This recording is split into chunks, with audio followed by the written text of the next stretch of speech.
প্রশ্ন করেছে, নির্বাচিত হওয়ার পর আপনাকে খুঁজে পাওয়া যাবে নাকি? এই জন্য আমার সবার আগে প্রথম নির্বাচনী ওয়াদা, প্রথমত জবাবদিহিতা স্বচ্ছতা নিশ্চিত করার জন্য সরকারি বরাদ্দ এবং আমার হাত দিয়ে যে ব্যয় হচ্ছে তার প্রত্যেকটি হিসাব প্রত্যেক 6 মাস অন্তর অন্তর আমি জনসংযোগে প্রকাশ করবো ইনশাআল্লাহ। জনগণকে আমার কাছে আসতে হবে না, আমি জনগণের কাছে যাব।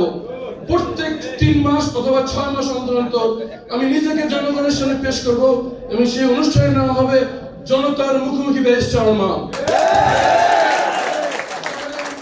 জনসাধারণের জন্য মুখ থাকবে, যে কেউ যে কোনো বিষয়ে প্রশ্ন করতে পারবে এবং আমি তাদের জনপ্রতিনিধি হিসেবে যদি নির্বাচিত হই তাদের উত্তর দেওয়ার জন্য বাধ্য থাকবো ইনশাআল্লাহ। ঢাকা 14 আসনের সবচাইতে নিগৃহীত অঞ্চলের নাম হচ্ছে কাউন্দিয়া এবং বনগাঁ। সবচাইতে মানবত, সবচাইতে দুর্ভোগের মধ্যে বসবাস করছে আমার প্রাণের কাউন্দিয়া এবং বনগাঁবাসী।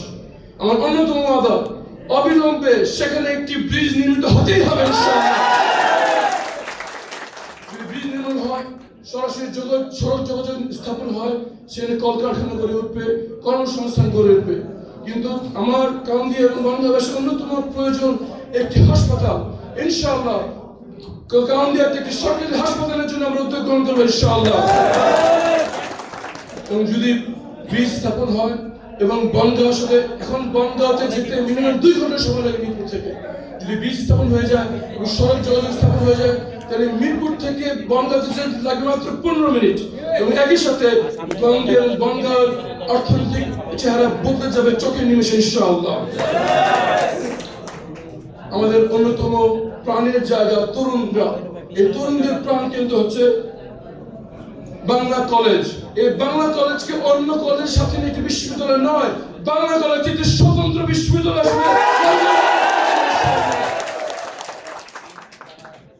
আমাদের ধর্মীয় তাৎপর্যের জায়গা হচ্ছে শাহারি মাজার। এই মাজারটিকে আমরা যেন একটি স্বতন্ত্র ধর্মীয় ভাবভঞ্জন নিয়ে বাংলাদেশে এই মিরপুরবাসী পুরো সারা দেশের মানুষের ধর্মীয় অনুভূতির জায়গা, সেটাকে যেন ধর্মীয় ভাবভঞ্জন বজায় রাখে, নিরাপত্তা বজায় রাখে, ভাই ও বোনেরা নির্বিঘ্নে এখানে আসা যাওয়া করতে পারে, সেজন্য এখানে বাংলা উন্নয়নের জন্য উদ্যোগ গ্রহণ করা হবে ইনশাআল্লাহ। আমাদের চিড়িয়াখানার আশপাশ এলাকায় চিড়িয়াখানা এবং বোটানিক্যাল গার্ডেন, সেখানে যা বরাদ্দ সেই অনুযায়ী সেখানে আমরা উন্নয়ন দেখছি না। যা বরাদ্দ হচ্ছে তা ঠিকমতো ব্যবহার হচ্ছে কিনা সেটা আমরা নিশ্চিত করবো ইনশাআল্লাহ। সেখানে অনেকেই আমরা জানি না, সেখানে একটি সরকারি হাসপাতাল নির্মিত হয়েছিল, একটি মেডিকেল কলেজ সেখানে ছিল, সেখানে মানুষের জন্য চিকিৎসার জন্য অনেক দূর দূরান্তে যেতে হয়। চিড়িয়াখানা এবং বনগাঁয়ের কাছে অবস্থিত যে হাসপাতালটি রয়েছে সেটি আবার সরকারি উদ্যোগে মেডিকেল কলেজ স্থাপন করার জন্য উদ্যোগ গ্রহণ করবো ইনশাআল্লাহ। আমাদের এই ঢাকা 14 আসনের অন্যতম শক্তি হচ্ছে আমাদের নারী সমাজ। তাদের জন্য ঢাকা 14কে নিরাপদ করার জন্য নারী সদস্যদেরকে দিয়ে কমিউনিটি পুলিশিং ইউনিট গঠন করা হবে ইনশাআল্লাহ।